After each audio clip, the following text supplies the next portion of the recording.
everybody. Thank you very much for joining. I'm just going to run through kind of a framework and some outline of what we're going to cover today and some introductions. As Emma has said, it'd be great if you could, if you're on a call, if you can mute yourself just for this section, and then we'll be able to have discussion afterwards.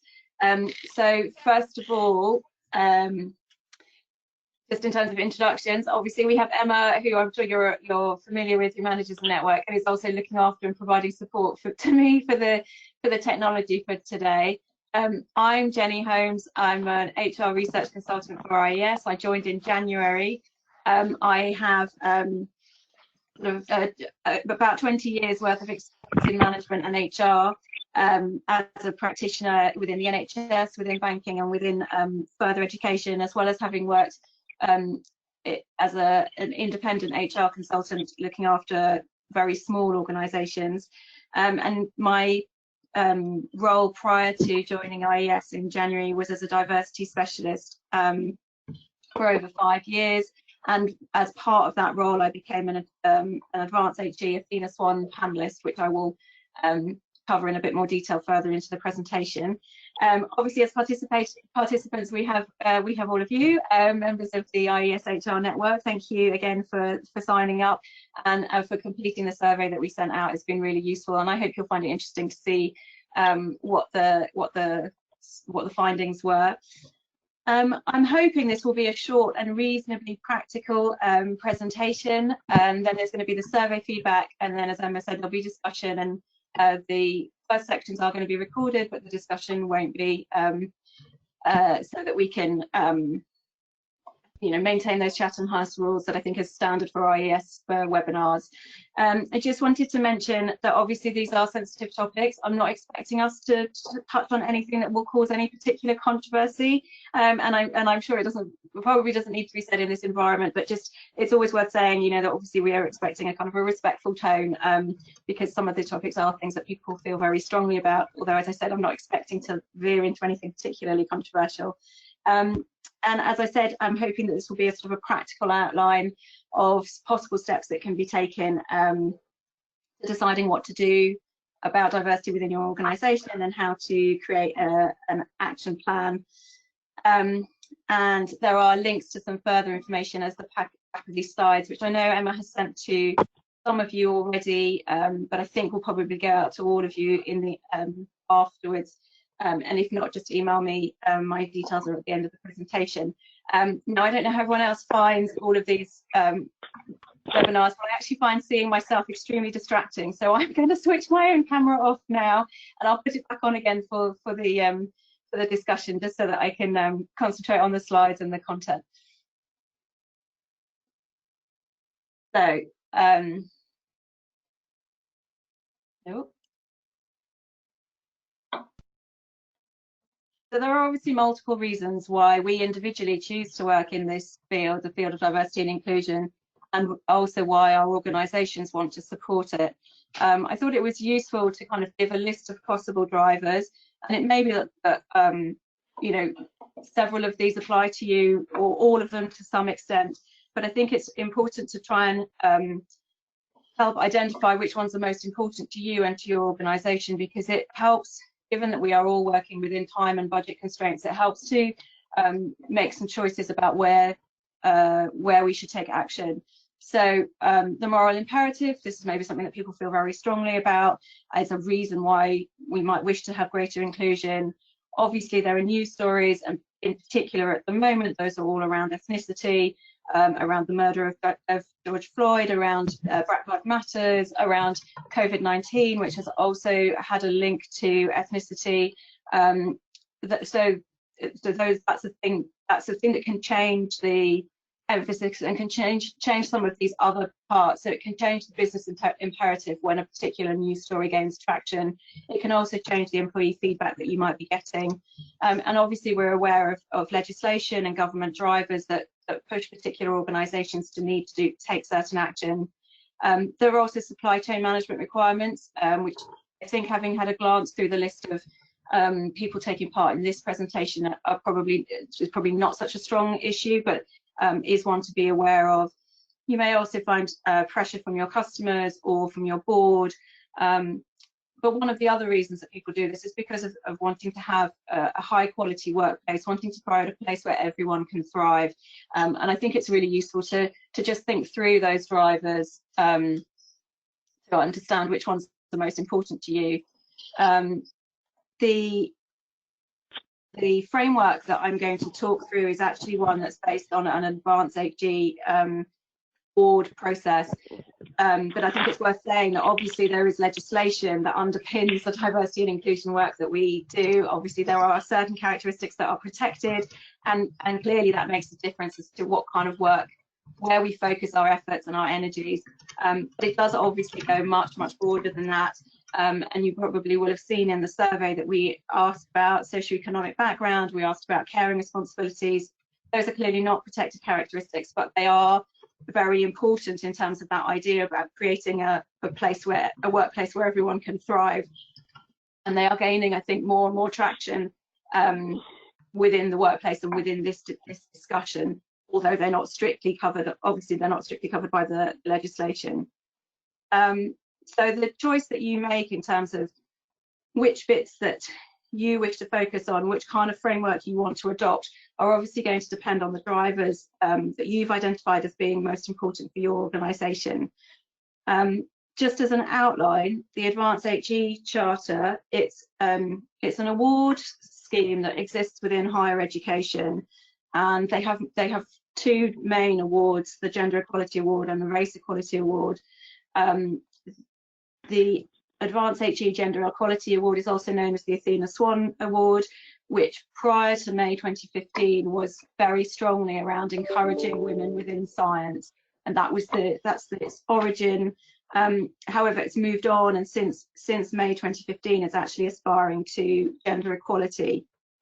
The process basically is a questionnaire that you fill in. It's an 11,000 word submission, so quite a hefty document, and the submissions get sent in and then are assessed by a panel.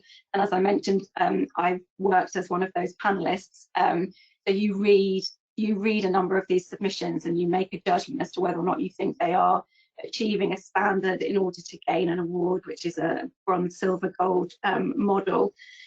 And the framework obviously is very, very well known within higher education and maybe completely unknown to those of you outside of it. But actually, I think it provides quite a good structure for thinking about D&I and for making change.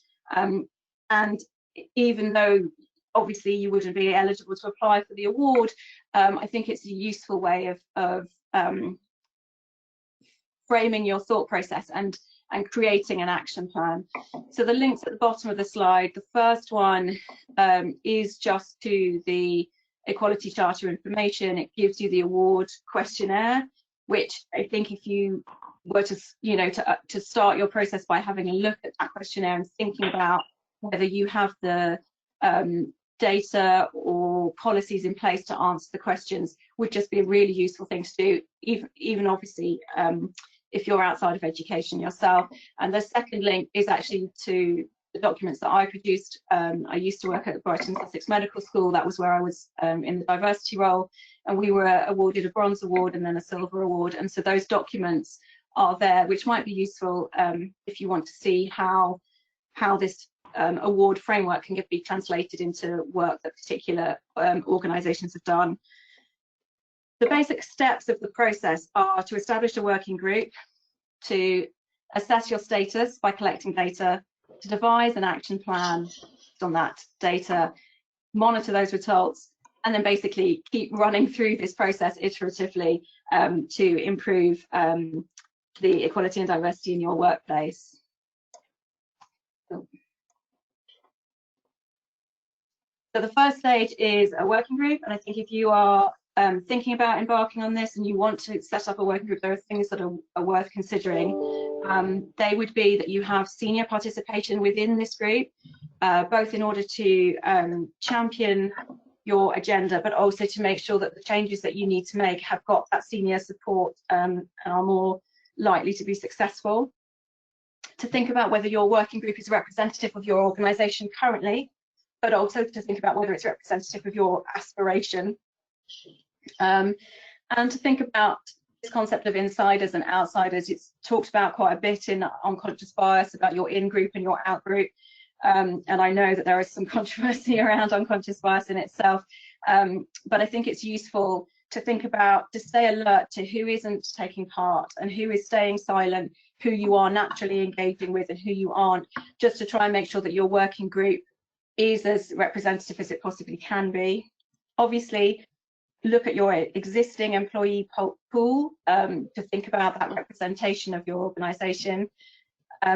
If you have staff networks, affinity groups, those are a fantastic way to recruit people to be into a diversity and inclusion working group.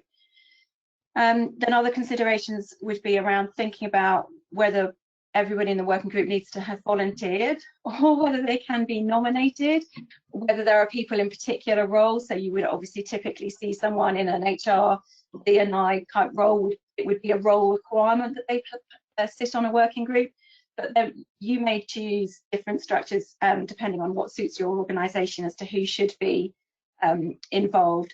I think it's also really important to think about overload and recognition.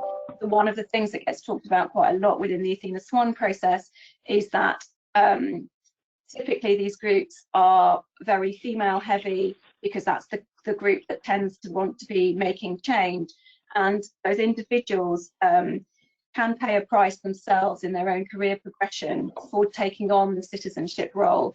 It's just really important when you set up the structure of your working group to consider that overload issue, but also to consider how you recognise people who are doing this work. And a final point that I would make that's not on the slide is also to think about how long you're going to ask people to serve on your working group, at what stage you're going to refresh it, both from the point of view of getting new thinking in, and because the world does evolve and the way we think about diversity does change from time to time, but also just so that you let people off the hook, as it were, so that they're no longer stuck having to do this particular piece of good citizenship work, and they can get back to doing their day job. So once you've got your working group set up, you're going to think about collecting data in order to assess where you are. And what I've just put here are basically some questions to think about. Think about who you're going to collect data about, what types of data, what categories, as we've sort of touched on that before, you know, with those protected characteristics or more, and at what points, whether you're going to do this as part of your recruitment process. And we all know that people sometimes have reservations about providing all of that information at that stage, or you're going to do this during employment, in staff surveys, whether you'll collect data about who gets promoted, or whether you're collecting data as to who is involved in employee relations situations. It's just really useful to think about your framework for data collection, what you're going to do, when you're going to do it, so that to ensure that you have a really good picture of what your current situation is like. It's worth bearing in mind intersectionality if you can, so where people fall into multiple categories, and whether those people are particularly badly affected by some policies inadvertently or not, and to think about, for instance, in terms of your recruitment processes, whether you are presenting yourself, for instance, as an employer of choice for graduates, so at that new graduate point of view they consider you to be an employer of choice, or whether you're an employer of choice for a whole career, and to be able to think about, if you aim to be a career employer of choice, what does that mean in terms of what different policies might be relevant at different stages for the people that you're hiring and who work with you. So once you've got your own data, you're obviously going to want to think about what benchmarking is available, so that you can have a sense of whether what you've got is good enough, is good, is, you know, for, again, the area that I know, which is higher education, there's HESA, the Higher Education Statistics Authority, which collects a huge amount of data. You will know, I'm sure, what data is relevant for your sector. Useful to think, as I mentioned before, to think about aspiration as well as current status. Obviously, we don't want to continually benchmark ourselves against our own industry and then consider that to be good enough, because we will obviously never move forward if we do that. So there needs to be some ambition for improvement, but your own sector data will be a useful place to start. You can also obviously use the census for your local population to see whether particular offices are reflecting the local working population or not. It's really useful to have that benchmarking information in order to be able to kind of give an understanding of the data that you've collected. I'm just going to touch on it very briefly. But if it's relevant to your organisation, you do need to bear in mind international context. So if you are an organisation that has offices in other countries, please don't assume that you can ask the same questions or frame them in the same way. There are differences in legal frameworks that mean that some of the questions that we would use and consider completely acceptable in the UK are not so in other countries. So I would just urge some caution around that. Obviously, you want to make sure that you have consent for the collection of data and the various uses. The uses of that data. I'm not a GDPR expert, but I would just say that's just the caution. It's good to have that an outline so that people know when they're giving you your data what you're likely to use it for. And then prefer not to say.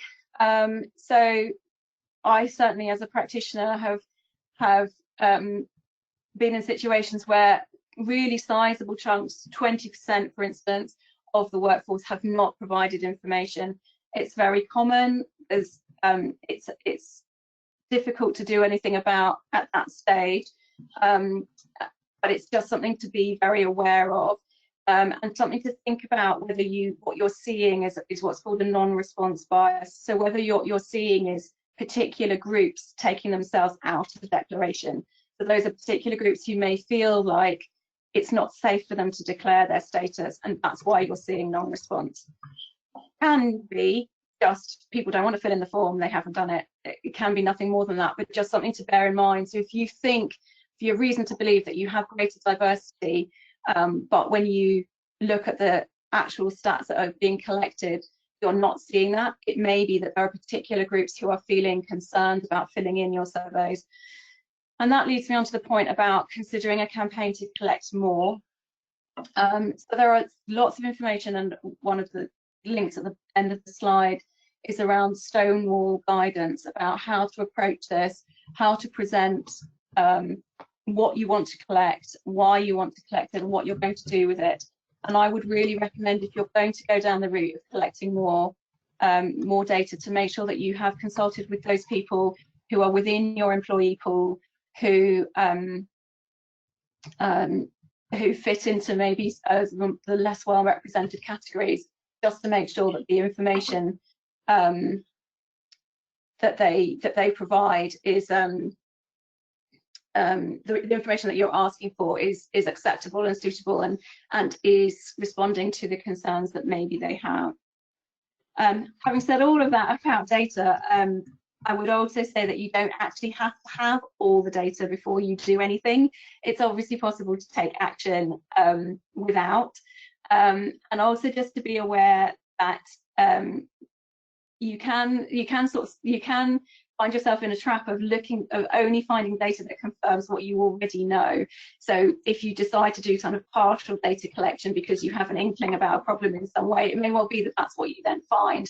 And I obviously, just from a research point of view, I would just say just to be a bit careful of doing that, because yeah, there's just this risk that you will continue to find what you're looking for and not necessarily find the biggest problems. So yeah. Once you've set up your working group, you've collected all this data, you feel like you understand where you currently are, you're then going to need to devise an action plan. This will obviously be different organisation to organisation. This will be because you've decided what your own drivers are, you've looked at your own data, and you can see different concerns or different situations. And obviously that will really vary from organisation to organisation. I would say and recommend to devise an action plan that is based on the data that you have and based on your aspirations. So having thought about which areas are you particularly wanting to work on, which areas are you particularly wanting to improve, try and devise an action plan that is based on that. Of course, you can't do everything in the first year of a plan or the first 2 or 3 years. So that's why it's really important to be able to have that prioritisation. And as I mentioned before, you might want to consider what you can do anyway, without having got every last piece of data that you could possibly collect. So some of that can be, for instance, setting up staff networks.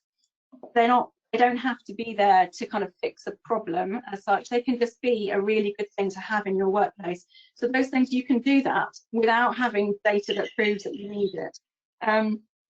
There are things that are best practice to do. So for instance, providing information about the processes within your workplace in multiple formats, providing them through multiple avenues. So some information maybe traditionally only gets relayed through line managers. Maybe you could put that onto the internet, or you could devise events to start promoting particular pieces of information.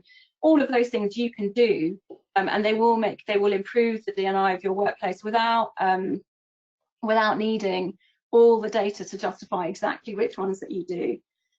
And obviously you can put into place process checklists to support the stop and think approach. I don't know how many of you have done the same kind of unconscious bias training that I've done in the past, but I found the stop and think idea very powerful.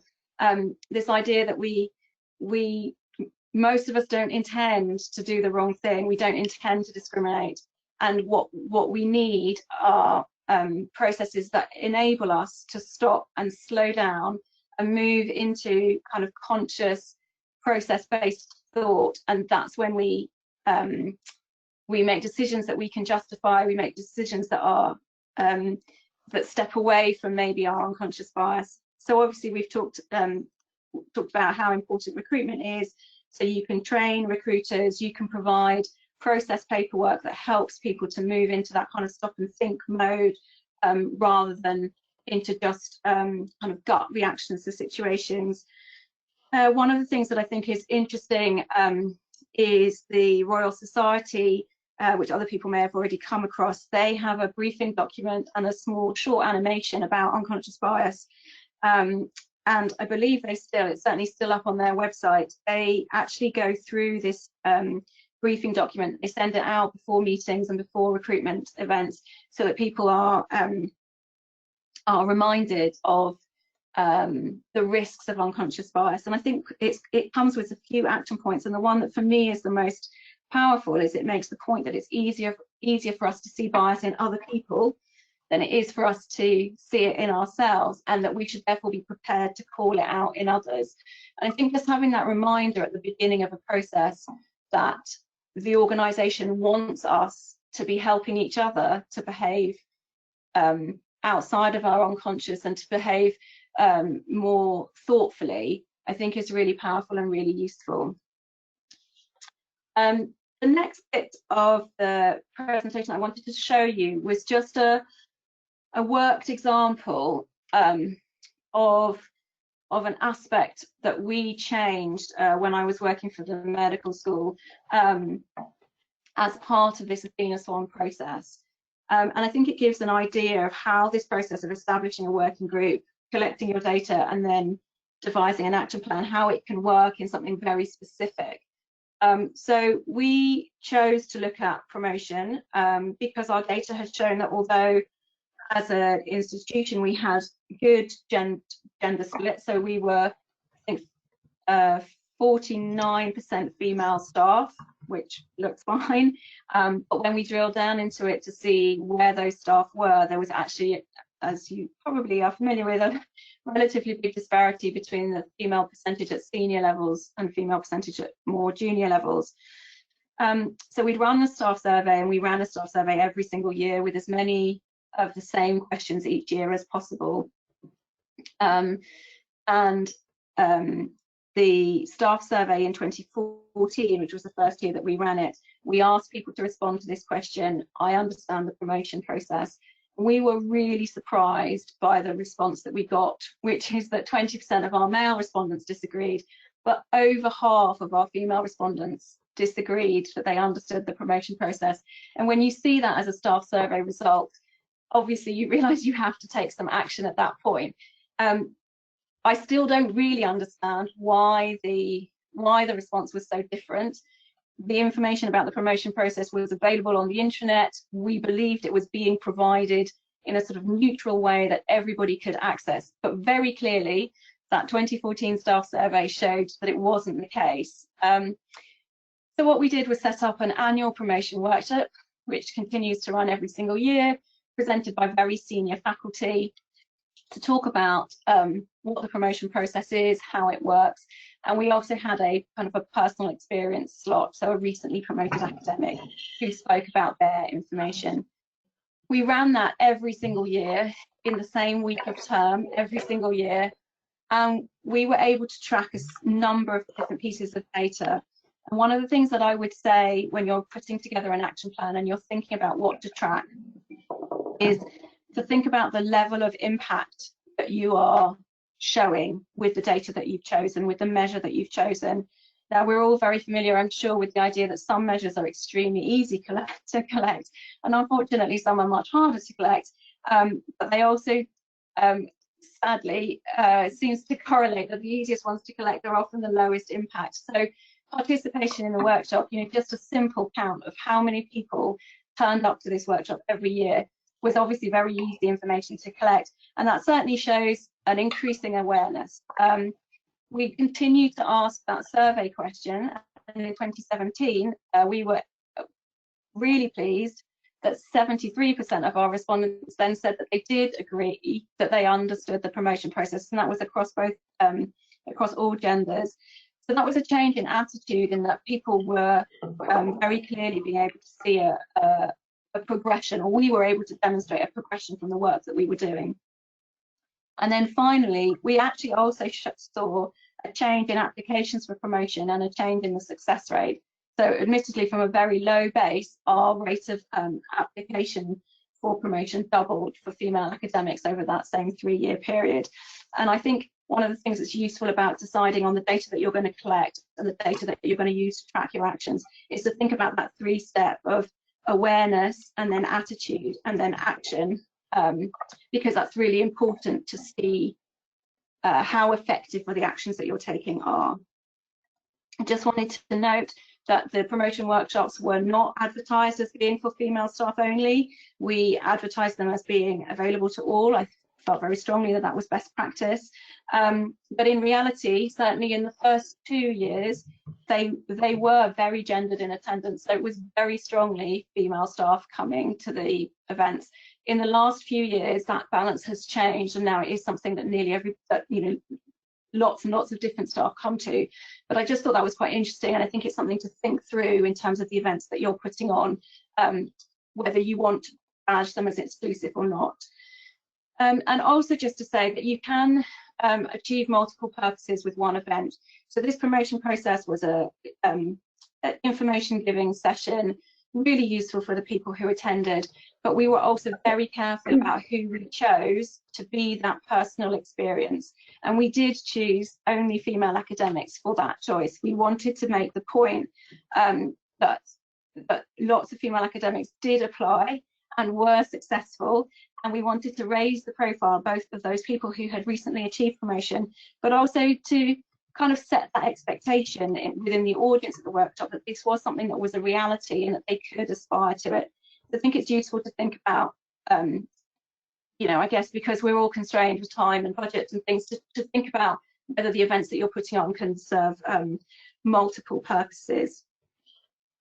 Right, so that at high speed was a sort of whistle-stop tour of kind of the driver's data and the sample framework that I wanted to present. I hope you found that useful, and I'd be really interested later on in the Q&A to find out about your feedback and your questions around that. What I wanted to do as well then is just to go over the survey that we asked you to complete, because I thought you might find it interesting, and I certainly found it very interesting. So these are the questions that we asked. And unsurprisingly, the vast majority of you do have a policy on diversity and inclusion, and you do routinely collect diversity data, which is fantastic. I would just say it's worth reviewing your policy when you're thinking about what your drivers are, just to make sure that your policy is reflecting that, and that it can be reviewed in time as things, as the outside environment changes. Then we asked about sort of when you collected diversity data, and what we were trying to look at broadly was an employee life cycle. So starting with the point at which they apply for a job, they start with you in employment, then they have their kind of their lifespan of employment, and then they leave. And the idea of looking at was to try and see if you know, or if you can identify who is thriving within your workplace, who, you know, and whether if you're not collecting the data about it, then you won't necessarily know. And I thought it was really interesting, probably not that surprising, that you're collecting the most data at the start of employment. I think that's when people are most, it's easiest because there's lots of paperwork going around. I think that's the easiest point to collect lots of data, and then that drops off at various stages later on. And I'm well aware that there are technical challenges. I have worked with HR systems that didn't speak to each other and didn't collect what we needed them to collect. But I guess it's maybe part of your action plan would be to use the drivers that you've established and use your working group to see if you can negotiate for the case, make the case for further investment in the technology so that you can provide the data that you need. In terms of the characteristics, obviously we can see towards the left the characteristics that were most frequently named as having been collected, down to the ones that right. I guess not surprisingly, caring responsibilities and socioeconomic background are in the bottom three. They're obviously not protected characteristics, so I'm not particularly surprised to see those down there at that lower level.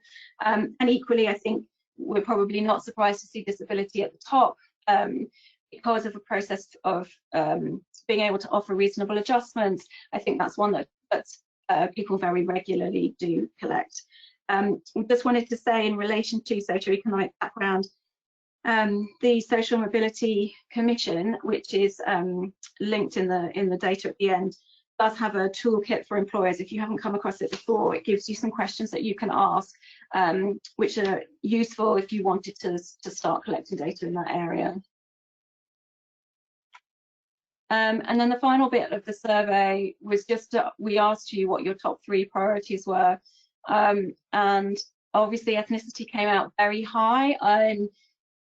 Maybe we can talk about it afterwards in the discussion. I'm interested to know whether that's a change for people, whether that is a reflection of the current news agenda, or whether that has always or is currently the focus. I know a lot of people have done a lot of work on gender, and because of gender pay requirements, have done a lot of work already. So it may be that this was always going to be sort of your next focus, but I'm quite interested to see that so high.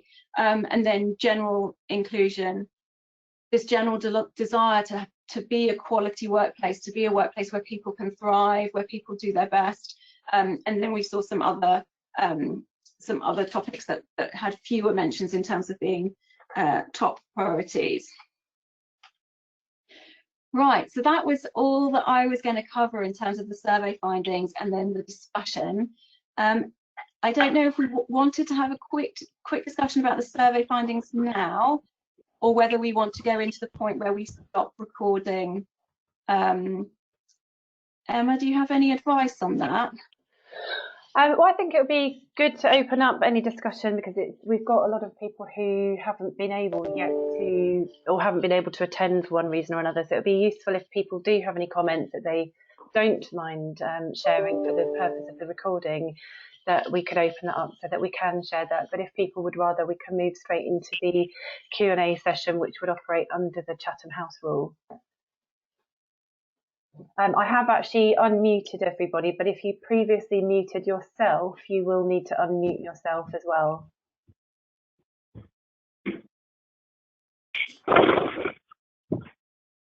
Okay.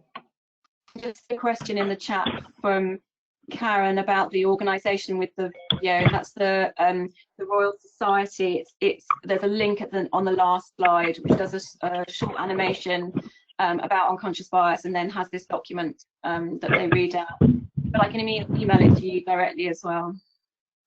Fantastic. Okay, if there's nothing else, what I'll do now is I'll stop the recording.